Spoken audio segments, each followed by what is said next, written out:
मान्यजीहरूले पनि यो मौकामा प्रश्न चाहिँ सोध्नु भएको छ, तर नियमावलीले चाहिँ त्यो दिन भाग लिएको मान्यजीहरूलाई मात्र, तर मेरो अभाग्य अतिरिक्त प्रश्नहरूको बारेमा पनि मैले उत्तर दिने अवसर पाइरहेको छु हैन। सो पहिला हर्कराज राई मान्यज्यू, हजुरको सुझाव हाम्रो लागि पनि एकदम चिन्ताको विषय, किन एनर्जी डाइभर्सिफिकेसन अब हाम्रो लागि किन इम्पोर्टेन्ट भइसक्यो भन्दा जलवायु परिवर्तनले गर्दा नदीको बहावहरूमा एकदमै चेन्ज आइसकेको छन्। अब त सुपर एल निनो भन्ने एउटा प्रकोपको पनि एउटा प्रक्षेपण वैज्ञानिकहरूले गरेका छ। सो हजुरले भन्नुभयो जस्तो अहिले हाम्रो लागि सम्भावना भने चाहिँ विन्ड र सोलरको चाहिँ अलिकति छ योपालि, तर केही चिजहरू पहिला क्यापहरू लगाएकोले गर्दा हामीले कति गर्न चाहिँ त्यो रेड टेप्सहरू चाहिँ धेरै छ। तर तपाईँको यो चिज मेरो पनि एकदम चिन्ताको विषय किन हो भन्दा जस्तै सोलरको लागि हाम्रो तराई मुस्ताङ चाहिँ एकदमै भायबल लुक्रेटिभ देखिया छ। हजुरले भन्नुभएको ठाउँहरू विन्डको लागि होइन, अझ त्यसमा हाइब्रिड सिस्टमहरू भयो भने त एनर्जी अलिकति स्टेबल पनि हुने चान्सेस छ होइन। सो त्यो सुझाव हामीले केही गर्न पनि खोजिरहेछौँ, त्यसमा हजुरलाई पछि केही भयो भने हामी जानकारी पनि गराउँछौँ, अथवा हाम्रो एपिसी वैकल्पिक ऊर्जा प्रवर्धन केन्द्रको चाहिँ योपालि नयाँ विधेयकैपट्ट यो चिजहरूलाई सम्बोधन गर्न सकिनेछ। मान्य बलावती शर्माले बागलुङको उत्तर गङ्गाको कुरा गर्नुभएको छ। अब यस्तो छ मान्यज्यू, यो पहिलाको दायित्वहरू यति धेरै छ कि होइन, त्यो नयाँ योजनाहरूमा जानको लागि फेरि मलाई एउटा चिन्ता के लाग्छ भन्दाखेरि आखिरमा जनताकै पैसा पर्ने हो। कतिवटा योजनाहरू पहिला अनुमान गरेको भन्दा तेब्बर चौबरबाट बन्या छ। सो पहिलाको दायित्वहरूले गर्दा हामी अलिकति थिचिया छौँ, तर यो मैले पनि बुझ्दाखेरि चाहिँ यो त्यो ठाउँको लागि चाहिँ राम्रो योजना हो भनेर बुझिया छु। सो योपालि चाहिँ त्यसको डिपिआर सम्पन्न गर्न परामर्शदाताको खरिद प्रक्रिया अगाडि चाहिँ बढाउने भनेर चाहिँ मन्त्रालयले केही गर्न चाहिँ खोजिया छ। अब त्यही होस्, हाम्रो चाहनाहरू सम्भावनाहरू धेरै छन्, स्रोत साधन कम छन् र पहिलाका दायित्वहरू एकदमै धेरै छन् होइन। सो अहिले हाम्रो यही पालि तपाईँहरूले याद गर्नु भने तपाईँ हामी भन्दा अगाडिका कतिवटा आयोजनाहरू पनि अझै पनि हामी गरिरहेछौँ, त्यो अझ कहिले सकिन्छ पनि भन्न नसक्ने स्रोतको कुराहरू छ। मान्य यज्ञबहादुर बोगटीले भन्नुभएको, अस्ति उहाँले सोध्नु भएकोमा चाहिँ विद्युत यस्तो छ, म मान्यजीहरूलाई कसरी निवेदन गरौँ भन्दा ट्रान्समिसन लाइन, त्यसपछि आएर सबस्टेसन अनि यो मिटरहरूको विषयहरू चाहिँ हाम्रो प्राधिकरण छ, फेरि प्राधिकरणको छुट्टै ऐन छ। सो प्राधिकरणको चाहिँ त्यो बोर्ड बैठकबाट जानुपर्ने कुराहरू भएकोले गर्दा योपालि चाहिँ सेवालाई सुदृढ गर्न नेपाल विद्युत प्राधिकरणबाट प्रदान गरिने वितरण सेवालाई सुदृढ गर्न नेपाल वितरण प्रणाली स्तर उन्नतरी तथा विस्तार आयोजनाको लागि योपालि 11 अर्ब 29 करोड 62 लाख विनियोजन चाहिँ भएको छ।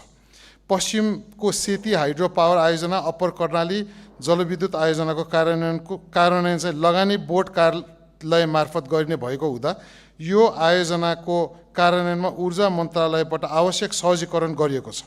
वेतन कर्णाली सञ्चयकर्ता हाइड्रो पावर कम्पनी मार्फत वेतन कर्णाली जलविद्युत आयोजना विकास गरिने चाहिँ त्यो योजना आयोगबाट भएको चाहिँ म मान्यज्यूलाई जानकारी गराउँछु। अब मान्य पार्वती विकले अस्ति जाजरकोटको पनि कुरा गर्नुभयो, उहाँको मैले खास लामो थियो होइन, प्रश्न पनि लामो थियो। मैले अघि त्यो भन्दाखेरि नलगाडको चाहिँ मैले अघि निवेदन गरे जस्तै हो, मेरो आन्सर पनि त्यही अनुसार नै छ। अब म यो हजुरलाई निवेदनै गर्छु, किन भन्दा हजुरलाई मैले अस्ति बुझाउन पनि ट्राई गरेँ, खोजेँ पनि होइन। 417 मेगावाट क्षमताको नलगाड जलविद्युत आयोजनाको अध्ययन कार्य सम्पन्न भई वित्तीय ढाँचा यसै आर्थिक वर्षभित्र सम्पन्न गर्ने लक्ष्य लिएको छौँ।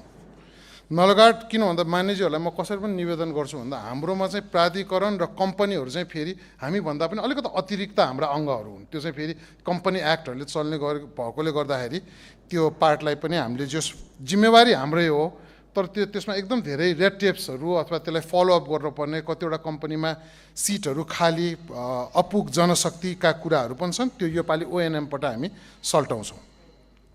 नलगाड हाइड्रो पावर कम्पनी लिमिटेड सचित रकम 1 अर्ब 76 करोड रहेको बजेट विनियोजन नगरिएको स्पष्ट पार्छु, किन भन्दा कम्पनीहरूमा पहिल्यै पनि बजेट गएको छ क्या। सो दोहोरो तेह्रो डुप्लिकेसन गरेर पनि भएन। सो कतिवटा कम्पनी हाम्रो अङ्गहरूमा चाहिँ जस्तै पहिला बजेट अपुग भएर सञ्चालनविहीन भएको, काम गर्न नसकेको, जस्तै हाम्रो राष्ट्रिय प्रसारण ग्रिड लाइन योपालि हामीले त्यसलाई एक्टिभ पनि गरेका छौँ। मान्य सदस्यले उल्लेख गर्नुभएको त्यो त्यतिखेरको भेरी करिडोरको 400 केभी प्रसारण लाइन आयोजना सरकारको उच्च प्राथमिकतामा रहेको आयोजना हो।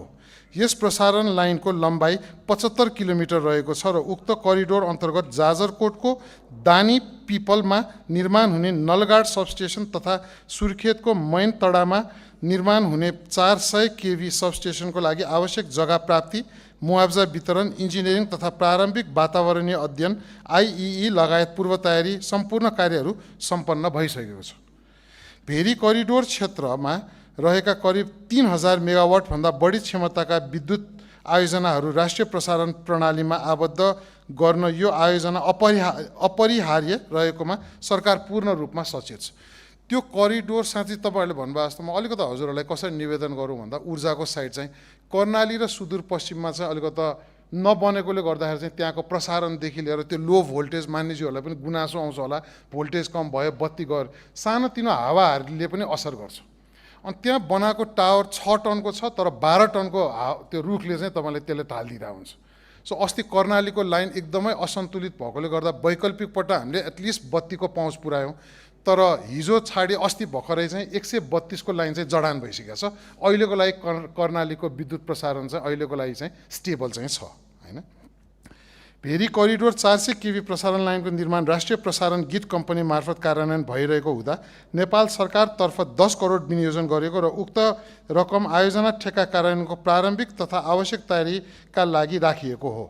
अहिले चाहिँ हामीले पीपीपी मोडल ईआरसी भन्ने एउटा बन्यो, कमिसन बन्यो भने, आयोग बन्यो भनेदेखि चाहिँ त्यसले यो रेटहरू निर्धारण गर्ने चाहिँ विद्युत प्राधिकरण अथवा मन्त्रालयसँग अधिकार छैन, त्यो चाहिँ ईआरसीसँग छ। त्यो अहिले रिक्त रहेको र अबको शुक्रबारसम्म चाहिँ त्यो पूर्ति भइसकेपछि व्हिलिङ चार्ज एक्चुअली निर्धारण भइसकेपछि आम नागरिकले पनि ट्रान्समिसन लाइनमा चाहिँ लगानी गर्न सक्छ र ब्याङ्कले पनि त्यसलाई फाइनान्स गर्न मिल्छ। सो यो चाहिँ अहिलेको लागि अलिकति नयाँ लगानी गर्ने ठाउँ पनि हो र यो मान्यजीले चासो चिन्ता राख्नु भएको लागि चाहिँ आरपीजीसीएलले चाहिँ पीपीपी मोडलमा अगाडि बढाउने भन्ने र त्यसमा अहिलेको प्रारम्भिक बजेट चाहिँ सुनिश्चित पनि गरिएको छ। मान्यजीको यो भयो।